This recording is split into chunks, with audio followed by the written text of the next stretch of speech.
I'm David Fradin, and I teach product success through courses in my books, online and in person, primarily focused on the field of product management and product marketing. And it's based upon my book, Building and Sailing Great Products, and my widely published book, Successful Product Design and Management Toolkit. You're watching Success, Motivation, and Inspiration, where we share interviews with incredible leaders who are crushing it in life and business. You've already published your fourth book called Letters from My Jaime, right?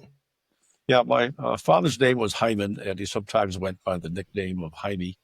And he's a very funny guy. And I was able to get through a cousin letters that he had written home to his brothers and sisters when he was serving in the service during World War II. And in my research for the book, I came across an autobiography that my grandfather wrote after he became the blacksmith to the governor of Kiev, and now it's called Ukraine. Back then it was called Russia. And he gave him a few $100s to get out of the country before the Cossacks kill him in the ninth pogrom that was about to occur.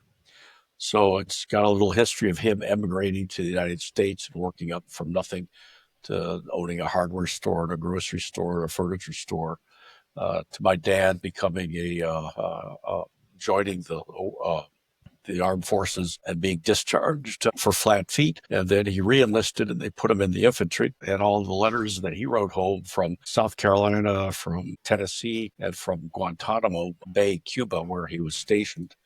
And since he spoke Yiddish fluently, which is very close to German, he was an interpreter for the interrogations of the German prisoner of war prisoners held in Tennessee and in South Carolina. Wow. What was it like reading your dad's letters for the first time as an adult?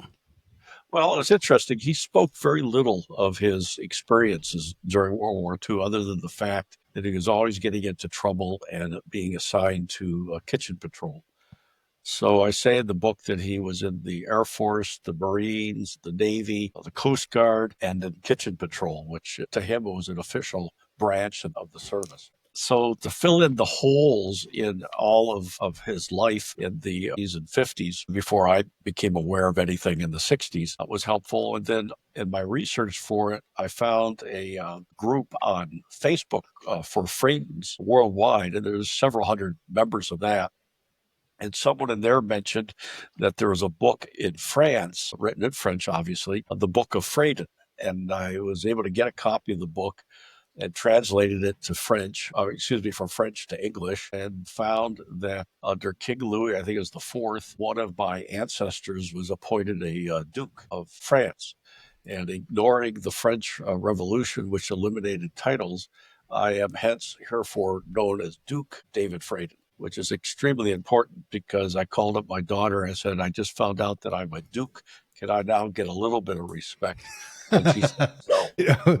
I was just going to ask, did realizing you're actually a Duke, did that have any benefit on respect with your family or friends? And it's usually the ones that know us closest that respect us the least. I put on the cover that Letters from My Jaime was written by Duke David Fradin. So I'm sure that will boost sales by at least 0.10%. You mentioned, I saw online, you were talking about your dad being a real humorous guy. How do you think humor helped your father survive the hardships of war and immigration? Probably a lot. For example, one of the things he did when he was in Guantanamo is when they had time off, he would hike through the swamp to go get an ice cream cone. And he wanted to open an ice cream parlor in Guantanamo Bay. And he said the barbershop there had the little pool that they have in front of barbershops. They had that wrapped around a palm tree outside of the barbershop. And then he stole the commandant's motorcycle, got caught, and was condemned to peel thousands of potatoes for the kitchen patrol after that. And so I think it was helpful. One incident he told me about it when I was like 3 or 4 years old. My family took me out to dinner at a restaurant put me in a high chair at the end of the table. And a waitress comes up and says, "What's the matter with the little boy? Does he have measles or chicken pox or something like that?" Because I had these little red blotches all over my face. And my dad said, "No, he's just learning how to eat with a fork." That's awesome. We almost need to split this into 2 interviews because I was excited to connect with you doing the conversation about building insanely great products, building and managing products. But this is awesome. I don't think I've laughed this much during any of the interviews we've actually got syndicated to TV. Speaking of building insanely great products, what does building insanely great products mean to you? Well, it's understanding that about 35% of all new products introduced each year fail in the marketplace, which represents a loss to humanity of about $1 trillion wasted that never got a return on investment. And the reason for these failures is that they fail to follow what I've identified as the 5 keys to product and business success, which is having a product market strategy, which is the S in SPICE. The P in SPICE stands for repeatable processes. The I in SPICE having the information necessary to make informed decisions. The C in SPICE is perhaps the most important letter, to understand your customer, what it is your customer wants to do, why they want to do it, when they want to do it, where do they want to do it, how do they want to do it, how important is it for them to get it done, and how satisfied are they with the current way of getting that thing done. And then the E is the employees and the staff, to make sure that they are knowledgeable, experienced, and or trained up on the 130 competencies that a company has to have in order to have a successful product. Now, and you've worked with some major companies over the years. What did you learn at HP that still applies to product success today? Well, I think the most important thing, both at HP and later at Apple, is that both companies had a set of values and they followed those values. So at HP, it was the HP way. At Apple, it was Apple values. And because they followed the values, in our first day of orientation at both companies, we spent an hour or two going around the table with the new employees, talking about the values and how it would affect our decision making. So when we all go into a room, like a product manager will typically bring together sales, marketing, engineering, support, services, trading, HR, legal, sometimes purchasing. We're all playing from the same playbook, from the same set of values in order to make decisions, as opposed to just giving you an idea what they are. At Apple, the values are empathy for our customers, achievement, aggressiveness, positive social contribution, individual performance, a team spirit, innovation, vision, individual growth, reward, quality, excellence, and good management. And you can see those values still epitomizes what Apple does today, and is a major factor in why it's the most valuable company in the world. And in fact, Tim Cook, has talked about the importance of values. You know, when Steve Jobs came back to the company, he said the important thing that we have to do is reinstill the original Apple values that had been lost since the time he left the company until the time he came back. Now, that's a huge thing. You see the difference between companies that, for example, with Newswire magazine, when we've got a new editor working with us, we train them. You know, we'll go through, do an interview like this, like you and I am right now, and pull out all the highlights and really try to pin down everything that you could teach your audience based on the interview we just had, as well as what's available from, you know, online about you already, your values, your belief system, the way that you do business, and then try to distill that into a search engine optimized article that really drives people to you that are your perfect target client. But one of the things we learned, within the last couple of years here, was having our new editors read over and study how the difference between Apple copywriters, Apple product page copywriters versus other copywriters. And one of the big things we saw is with Apple, they're talking about, you know, I'm on Windows computers here. Both of these are Windows machines, but with the Windows stuff, they're talking about, okay, it's got this many terabytes of storage, this many gigabytes of RAM, this fast of a processor speed. And unless you are a super nerd, none of that really matters to you.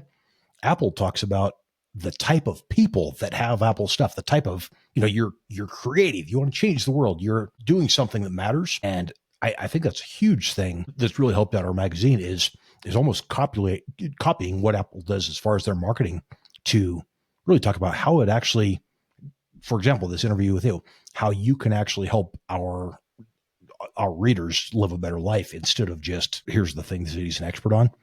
Well, building those values, Apple had style guidelines for our technical writers and for our copywriters, for our advertising and so forth. And one of the things I did when I was writing, building, and selling great products is I was thinking about the importance of values. And because I had been involved in the supersonic transport and in supporting science and technology, I was familiar with the CEOs or chairman of the boards of many of the Fortune 500 companies in the United States.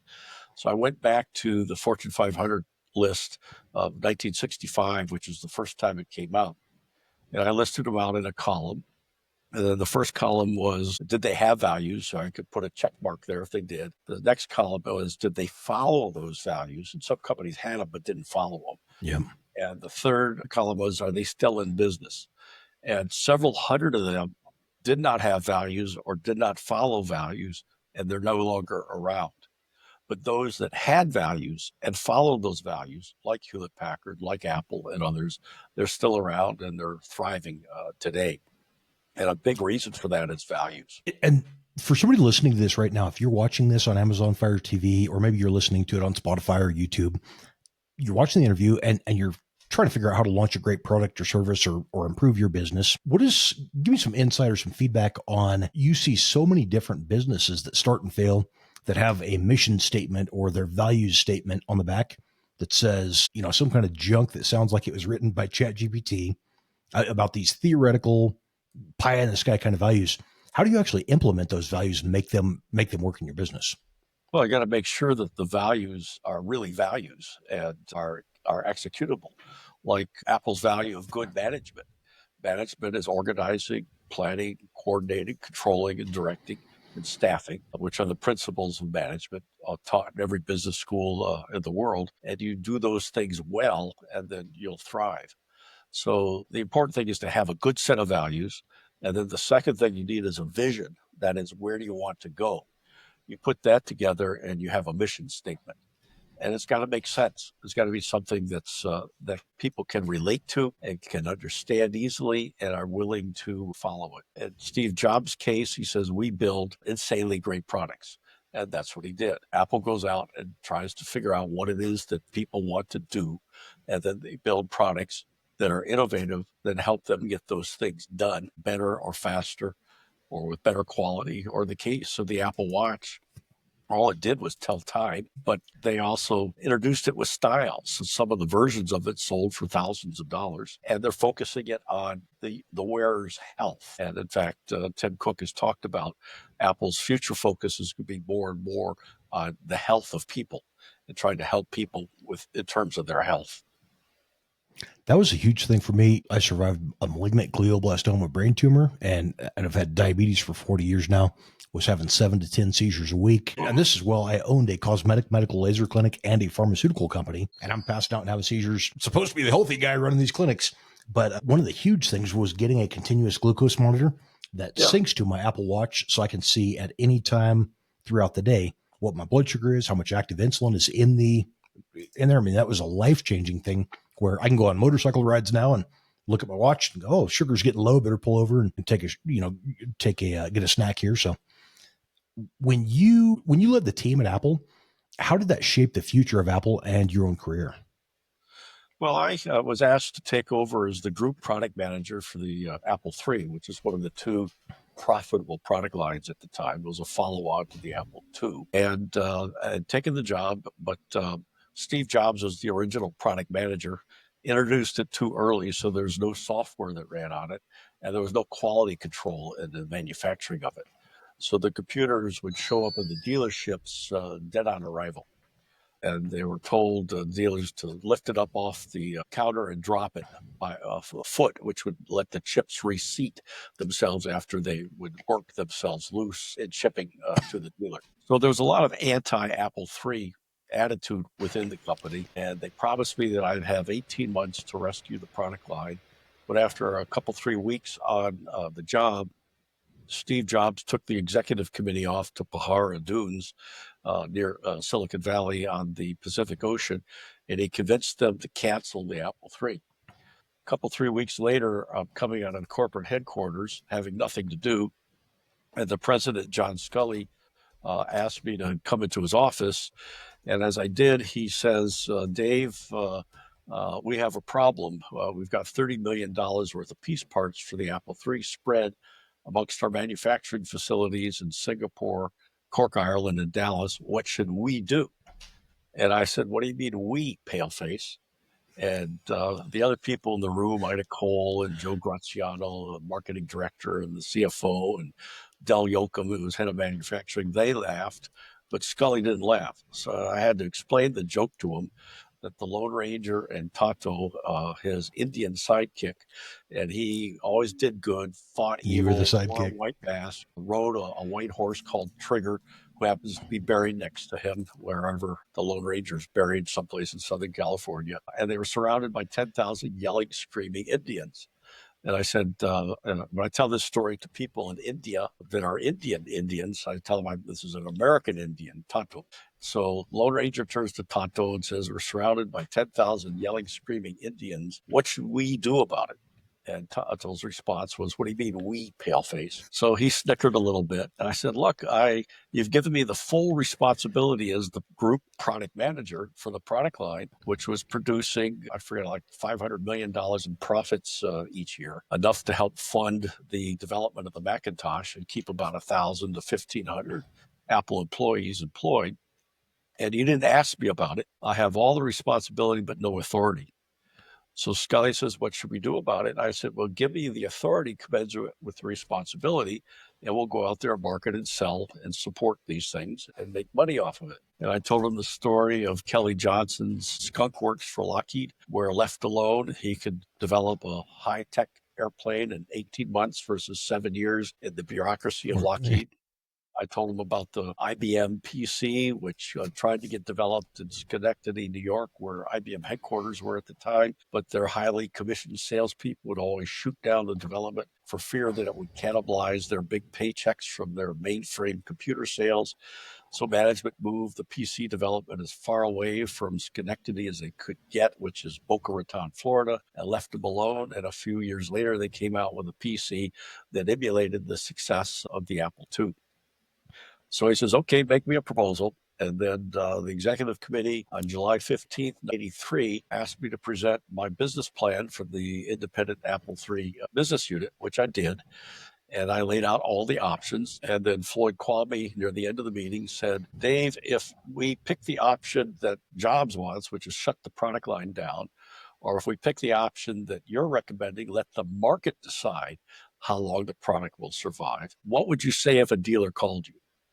I said, if you said, let the market describe, I'll tell the dealers, so long as you sell it and support it, we'll continue to market it and support it, and we'll continue to make money on it, which is what a company such as Apple that had a value of good management should do. But if you decide to shut the product line down now, I'll give the dealer your phone number.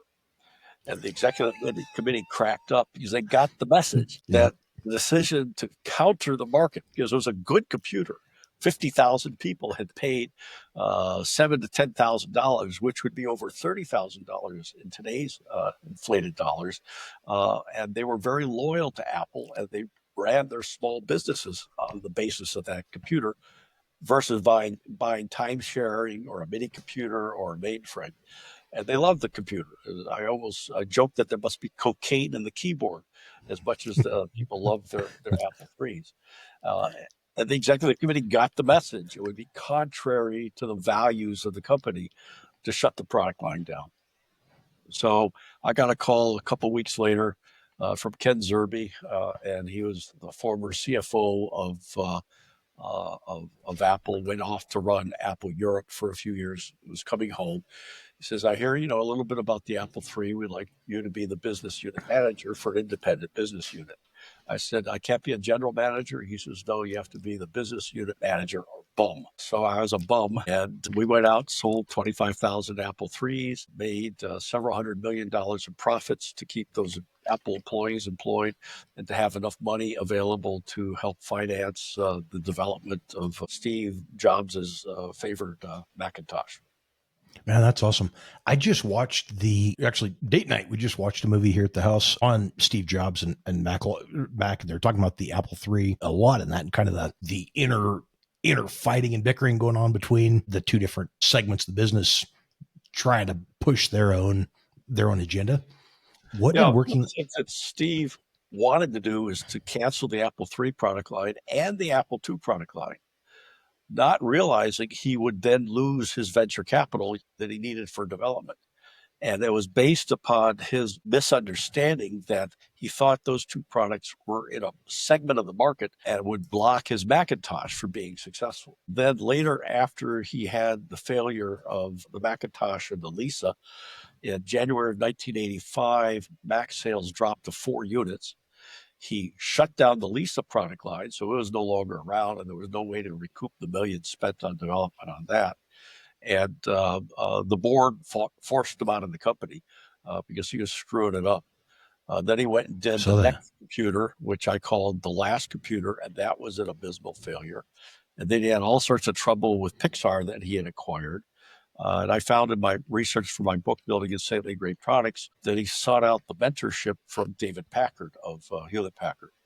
And I knew David Packard personally because when I was recruited to come to HP, I was put in the corporate PR department to handle siting and new facilities and to handle Dave's personal PR as chairman of the board. And Dave told him that if you don't cannibalize your own products, somebody else will. So when he came back to Apple, he was not afraid to cannibalize. So, for example, the iPhone cannibalized the sales of the iPod because it included the iPod right there inside the iPhone. Yeah. And that's when Apple began to turn around from 1998 and onward. What did working at the same management level as Steve Jobs teach you? Well, it's very political, and you got to get your job done. And you have to position yourself properly. You have to be extremely persuasive. And then sometimes you had to do things that were a little bit out of the ordinary. So, for example, in late November 1980, I was out in the field in Los Angeles calling on dealers, trying to get them to sell Apple IIIs. And I get a call from Ken Zerbe. He says, we need you to come back to the corporate offices and meet with the executive committee in terms of canceling the Apple III Plus. And we had just introduced the Apple III Plus the week before at Comdex, the big computer dealer conference in Las Vegas. So I thought about that for a while, and I get an email from Gene Carter, who is the VP of sales. And he says, why don't you cancel the Apple III Plus introduction? And this was on the Apple email system called Apple Mail, or I forget what it was, Apple Net or something like that. And only Apple and IBM had email internally, and we could also communicate instantaneously with all of our dealers, which gave us a major advantage over things like Commodore and Compact and that type of thing. So I wrote back to him, knowing full well that he doesn't use the Apple email because he can't type, as most people back then couldn't. And I said, Gene, I'm really sorry. I can't cancel the introduction of the Apple III Plus because I already queued up the email to go out to all of the dealers announcing the 3 Plus and when it's going to ship and so forth. And it's already queued up. It's going to go out Friday. Today was like a Tuesday. And there's no capability within the Apple Mail service to cancel the sending of that email. So there's nothing I could do about it. So he comes back and says, okay, fine, I understand. So I went back to Cupertino, appeared before the executive committee, walked into the boardroom, and Steve was sitting there with his bare, naked, smelly feet up on the board table, arrogant as he was in those days, hell. And I explained the same thing to them, and they said, okay, fine. And we were able to introduce the Apple III Plus and sell about 20,000 units. About 10 years ago, we had a reunion for Apple employees for the first 10 years, and Gene was there. And I went up to him and I said, my father, I need your forgiveness. He says, what did you do now? And I said, well, I described sending that email out and telling him that I couldn't recall it. I said, I lied to you. There was no capability such as that. But I felt it was my obligation to protect the 55,000 people that had bought Apple IIIs by that point in time. I was going to ask you if that was a true thing about that email, because I'm like, it sounds like a good story to get somebody to do what you want them to do there. Yeah. And the Apple link, that was the name of the email system. And Gene put his hand on my shoulder and he understood that I was protecting the stockholders. I was protecting the buyers of the Apple III. I was protecting the company as a whole from making a rash, stupid decision based entirely upon what Steve wanted to do at that particular impulse of time. And he put his hand on my shoulder and he says, I forgive you, my son. That's So awesome. one of the things you learn is sometimes you have to do something like a rebel, which is contrary to a lot of other things in order to protect the larger interests of the organization and the shareholders.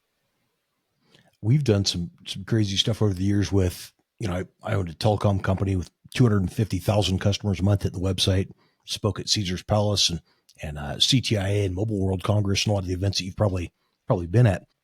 But it's funny hearing backroom stories, even with developers or some of the executives in Apple and Samsung and the big companies, where these stories are, for example, when they were talking about removing the Lightning port, or the Lightning charger port, and that was supposed to be, I think, like the iPhone 5, or they've been talking about removing the Lightning port forever, and then how they were going to market that to people as far as saying, well, we can fit a bigger battery, or we can, whatever the reason for the port removal, it was removing the headphone jack was the story.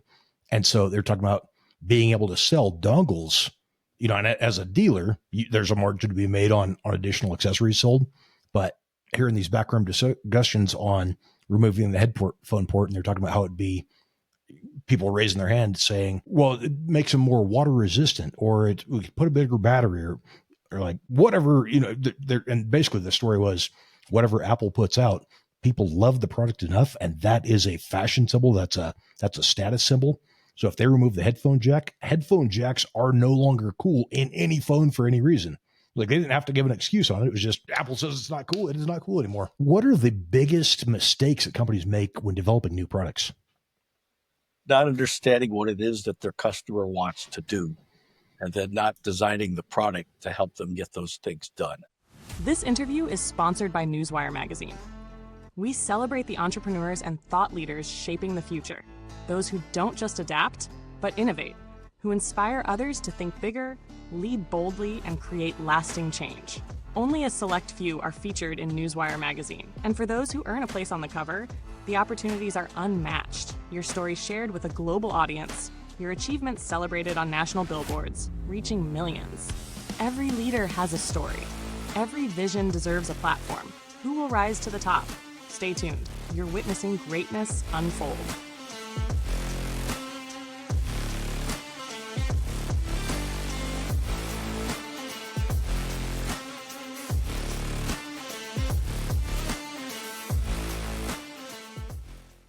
Welcome back to Success, Motivation, and Inspiration. We're on with Duke David Fradin.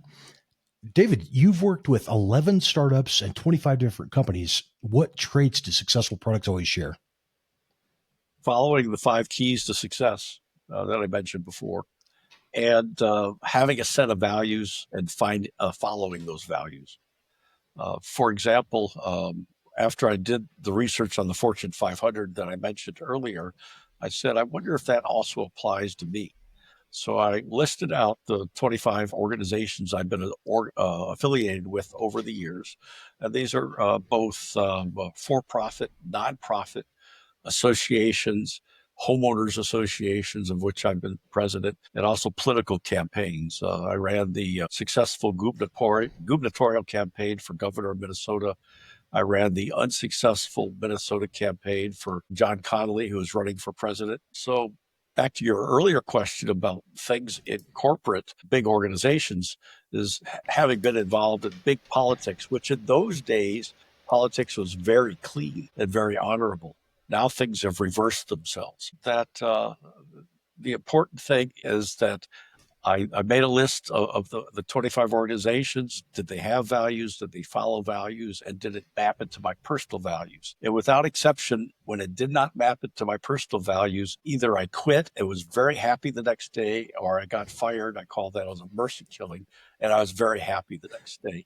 But in those organizations that had values, followed values, and mapped into my values, I was very, very successful, like my success in coming in as a lowly product manager at Apple to bring the first hard disk drive to market, which was a fantastic product. It was immense capacity of 5 megabytes. And it was really cheap. It was only $2,500, and convincing Wow. people to buy it. Whereas in other organizations where the values weren't there, or they did not map it to my values, and I got fired. So I think that's one of the most important lessons that I've learned is that when you go out and interview with a company, when they're done grilling you, you ask them, what are your values? And then you make the decision whether or not to join a company that has a poor set of values or a good set of values, because your success will depend upon it. That's awesome. And now I mean, I did a bunch of research on you before we got on the interview here. You get a podcast, workshops, courses, books, all kinds of different things, helping people to build and manage better products. How do you teach product managers to balance creativity with strategy?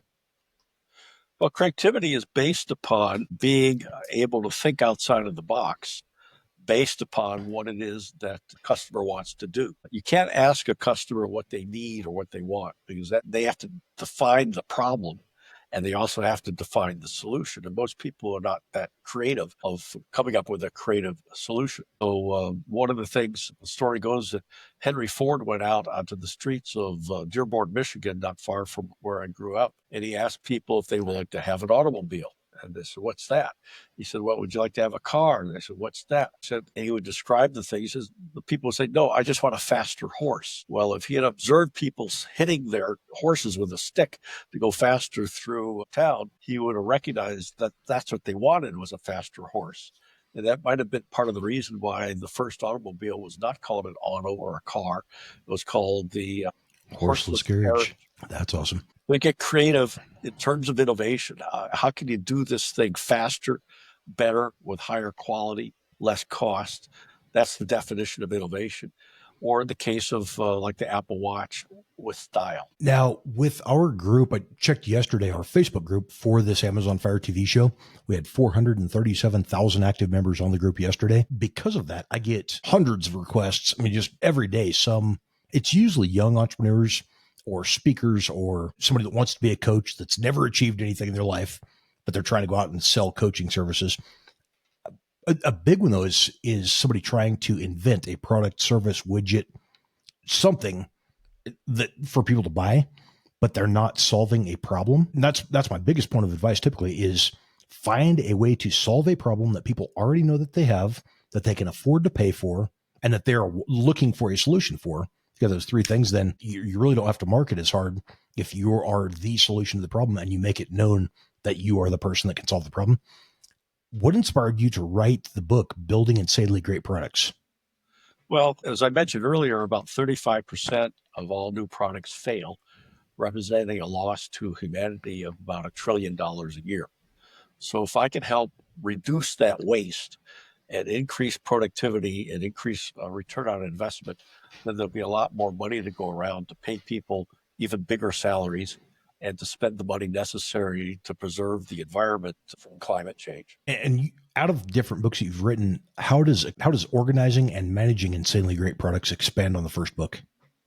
Well, Building Insanely Great Products tells the product manager, I prefer to call him the product success manager, what it is they need to do in terms of the product market strategy, the process, the information they need to make the decisions, understanding the customers, and have all the skill sets and the competencies. The second book, Organizing and Managing, tells the CXO suite how they should organize and manage that ability to have a product success. Now, if you can kind of break it down and think about your perfect target client, if this entire TV show is on, you're speaking to one person, can you break that down as far as name, age, marital status? I mean, down to number, whether you've got a fish or a pet dog? Yeah, my focus is helping vice presidents and directors of product management and product marketing get their people trained, and head of learning and development at a company who's also responsible for improving the competencies and skill sets of the people working in those organizations. And the companies that are most successful are those like Apple, that has Apple University, does that, like Cisco, which has a learning and development group, to provide ongoing training for their engineers and their marketeers and so forth. So those are my targets. Are you available for maybe a remote type of a coaching or consulting service as well? Absolutely. Yeah, I've did consulting in the past for such companies as Cisco and others around the world. So we're available to look into what is the problems that they're having and give them the solutions to making sure that they have a successful product or service. Now, you've trained thousands of different managers worldwide. What's your favorite moment from teaching? That the students get what's going on. For example, when I teach my product market strategy course, which covers the 32 components of having a successful product market strategy, I give them a workbook that they work through in the 2-day class to be able to see them put together a product market strategy for a product or a service of their own choosing and recognize that, they now know how to do the job, as opposed to learning on the job, which usually takes several years. I'm able to compress that into 2 days. Now, if you had to break it down, what separates a good product manager from a great one? A great one is able to negotiate and mediate the conflicting priorities between all the different departments and can persuade and provide leadership to drive the product in the proper direction with the support of everybody, including the CXO office. A good product manager will kind of muddle their way through that and won't be inspirational because in general, a product manager has no authority, but they have all the responsibility for the product line. So they have to rely upon their gut instincts, their leadership and persuasion abilities, their ability to negotiate, their ability to mediate differences in order to accomplish what needs to get done to have the product succeed. Now, I was just thinking, we featured Ian G.K. in a Newswire magazine article. He's a product development specialist with Cisco. His dad actually owns part of the company or something, but they've had this kid has invented, he's a really young guy, but has invented all kinds of different, really just groundbreaking, cool products as far as fitness stuff goes that Cisco's manufacturing for him. And actually, I need to get you connected with Ian after the show. We'll send you a group text and maybe you guys can do something together. What's one myth about product development that you always debunk in your courses? Well, frequently it's an issue of priorities. What features are going to be developed by the engineering team? And does that map into the problems that the customer is trying to resolve? I'll give you one example. I was teaching the Botswanian telecommunications company in Botswana, South Africa. And I wanted to go there because Botswana is north of South Africa. And I had to see how you could get a country north of south. One of my students there was also a product manager at a major South African bank. He flew up from there to go to the headquarters there of the capital of Botswana. And he said about halfway through the class, he says, I just got a call and my product line has been canceled. I said, did you have a product market strategy? And in that case, one of the things you would have gone out to do is to talk to your prospective customers about your product and understand what the need is, what is the problem you're trying to solve, what it is that your customer wants to do. He says, no, we didn't have that. But what had happened is a new person was hired as a general manager in another division of this bank, and she convinced the president to cancel the product line. And one of the things I advocate as part of the product market strategy is to have a DACI decision chart, DACI. Who's the decision maker? Who needs to be advised? Who needs to be consulted? Who needs to be informed? So that you, in each of the key areas of the product market strategy, not everybody is the decision maker. And I said, did you have one of those? He said, no. So obviously he didn't get all the key players to sign off on who's responsible and who has the authority in each of these different areas. So he said to me, what should I do? I said, when you go back there, you explain to the president that this lady that just came in as a general manager would not be part of the decision-making hierarchy for your product, and therefore it'd be inappropriate to cancel the product line based upon what she had to say. That's smart. If you could go back to day one at Apple, what's one thing that you would relive and why? Or one thing you'd change, maybe? I would change at that time the decision making of giving too much authority to Steve, too much influence to Steve. After he introduced the Apple III in the fall of 1980, it was a miserable disaster, and they took the company public anyway. He was very smartly moved out of that position by the president, Mike Markkula, at the time, given the sandbox called the Macintosh to play in. After Mike stepped down and they had recruited John Sculley to come in, Jobs got more involved in the decision-making of the overall corporation than he was allowed to do under Mike Markkula. And that's when he began to screw things up. Now, in the movie that we just watched about, it was supposed to be basically a documentary, but you could tell there was a good amount of maybe guidance given by Apple about what was going to be said. And they really made Jobs look like a hero that was kind of screwed out of his own company, and then made a lot of the guys that were doing business look bad. But as me and my fiance were sitting there watching this, there was a lot of things where I'm like, if I own this company, I'm not going to let, I mean, if I was a board member in this company, we've got to get somebody out of there that's pushing people doing bad decisions. But I can see why they made him the hero, because you got people with Steve Jobs tattoos that are ridiculous Apple fans that would have, the movie would not have done as well if they made it look, the way that you're sharing what was actually happening. They have to be very careful in those documentaries and the books. For example, since I worked in PR and later I was an associate director of the personal computer industry service at DataQuest, a market research firm at the time. And I would do about 100 media interviews a month. And keep in mind, journalists are generally substantially underpaid and have less experience than what's going on.